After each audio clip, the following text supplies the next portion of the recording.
Hey guys what's up, it's your baby boy. आज बात करूंगा यारिया 2 के बारे में। So guys, it's a story reveal video. Brace yourself, क्योंकि आपको पता है कि मैं ऐसे वीडियोस बनाता रहता हूं फ्रॉम टाइम टू टाइम, और आज बारी है यारिया 2 की। सो गाइस, पहले से मैं बता दूं कि मैं किसी भी तरह इस फिल्म के प्रोडक्शन से इन्वॉल्व नहीं हूं, ना मैंने ये फिल्म किसी टेस्ट स्क्रीनिंग में देखी है या पहले से देखी है।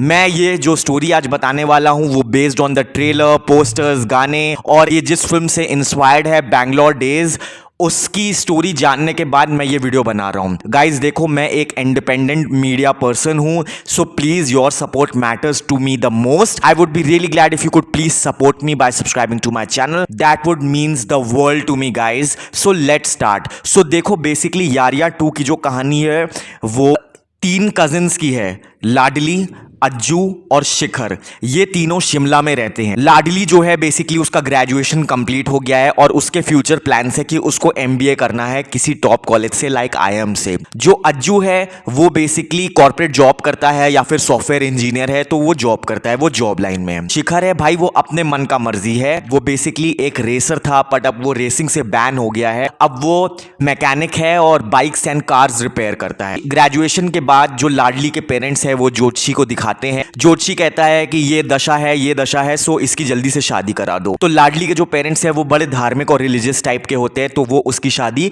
तय करा देते हैं अभय से। Basically Abhay is a corporate guy और वो अपनी लाइफ में सिर्फ अपने काम को प्रायोरिटी देता है। उसे लाडली में कोई बहुत ज्यादा इंटरेस्ट नहीं है, बट वो बस शादी कर रहा है क्योंकि उसकी एज हो गई है और उसको करना है, इसलिए वो शादी कर रहा है। लाडली की शादी हो जाती है अभय के साथ और ये लोग मुंबई शिफ्ट हो जाते हैं। ये अकेले मुंबई शिफ्ट नहीं होती है, जो अज्जू है वो भी मुंबई में ही जॉब करता है। इनके साथ अपने कजिन्स की कंपनी देने के लिए शिखर भी मुंबई आ जाता है और वहां पे एक मैकेनिक कह सकते हो वर्कशॉप ज्वाइन कर लेता है। जो लोग रेसिंग एसिंग भी करते हैं उनको ज्वाइन कर लेता है। सो इनकी लाइफ मुंबई में काफी ठीक चल रही होती है। ये कजिन्स बहुत अटैच होते हैं, ये सिटी एक्सप्लोर कर रहे होते हैं। बट अभय है वो कभी भी लाडली को टाइम नहीं देता है और वो हमेशा अपने काम से ऑब्सेस्ड रहता है या फिर अपने काम में ही इतना घुसा रहता है कि वो लाडली को समय नहीं देता। यहाँ पे अज्जू जो है उसकी भी लव लाइफ है, वो किसी लड़की को डेट कर रहा होता है, पर वो लड़की सिर्फ उसको यूज कर रही होती है क्योंकि उसको अपने बॉयफ्रेंड से गेट ओवर होना है, और फिर उसका बॉयफ्रेंड उसकी लाइफ में वापस आ जाता है, तो फिर वो अज्जू को डंप करके वापस अपने बॉयफ्रेंड के साथ चली जाती है। शिखर आरजे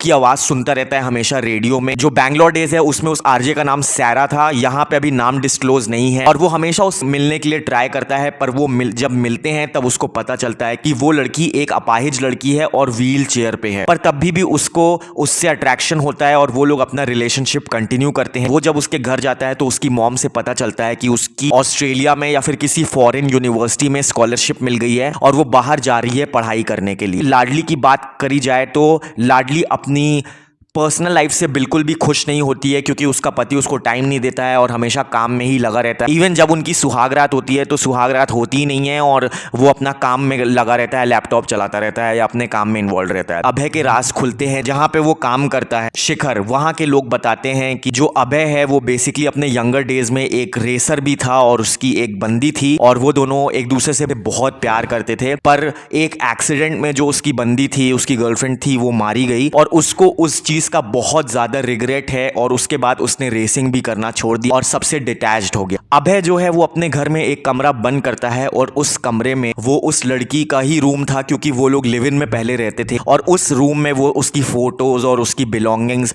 सब कुछ सजा के रखता है और लाडली को कभी उस रूम में आने नहीं देता है और अपना टाइम वो लाडली को कहता है कि ये जस्ट एक स्टोर रूम है और कभी उसको आने नहीं देता है। एक बार लाडली उस रूम में जाती है और उसको देख लेती है, वो सारी फोटोज एंड ऑल देख लेती है। शिखर को पता चलता है अभय के बारे में, तो वो लाडली को बताता है क्योंकि वो उसकी कजिन है और वो हमेशा उससे प्यार करता है क्योंकि वो देख रहा होता है कि लाडली परेशान है क्योंकि अभय उससे एकदम भी अटैच नहीं है। तो वो लाडली को बता देता है सब कुछ कि ऐसी ऐसी इसके साथ पास्ट में इंसिडेंट हुआ था और ये गेट ओवर नहीं हुआ है इसी से।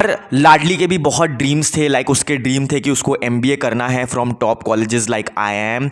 तो वो अपने गहने गिरवी रख के वो एमबीए की की पढ़ाई में लग जाती है एंड ऑल, और वो MBA निकाल लेती है। और फिर वो उस लड़की के पेरेंट्स से भी मिलने जाती है जो अभय की पास्ट गर्लफ्रेंड थी। उसको बताती है कि अभय इज़ माय हस्बैंड। उसके जो पेरेंट्स है वो जब उसकी बेटी मरती है तो अभय पे बहुत गुस्साते हैं, बट जब अभय उनसे मिलता है तो उसके पेरेंट्स उस अभय को माफ़ कर देते हैं। यहाँ पे अभय और लाडली और क्लोज आते हैं, उनका बॉन्ड और स्ट्रांग होता है। और साथ में भाई हमारा अज्जू भाई है, उसके लाइफ में भी towards the end of the movie उसके लाइफ में भी एक नई बंदी आ जाती है। मूवी के क्लाइमैक्स में यही होगा कि हमारा हीरो दैट इज मीजान जाफरी शिखर, तो जहां पे वो काम करता है वहां के लोग उसका टैलेंट पहचानते हैं कि ये एक बहुत अच्छा रेसर है, और उसके ऊपर भले बैन लगा है पर फिर से वो उसको कहते हैं रेसिंग में वापस आने के लिए। तो वो वापस आता है, रेसिंग करता है और जीत जाता है रेस में। उसकी रेस देखने के लिए सब लोग आते हैं, अज्जू, लाडली, अभय भी आता है। और साथ में जो उसकी गर्लफ्रेंड है सैरा, वो एंड में डिसाइड करती है कि वो शायद फॉरेन नहीं जाएगी और वो साथ में ही रहेंगी और वो लोग अपना रिलेशनशिप कंटिन्यू करेंगे। और एंड में अज्जू को भी एक बंदी मिल जाती है एंड दे जितने भी लोग हैं ये सब, इनका कपल कंप्लीट हो जाता है, सब लोग इनका प्यार कंप्लीट हो जाता है and they lived happily ever after. So ये थी स्टोरी यारियां 2 की। Subscribe and follow for more.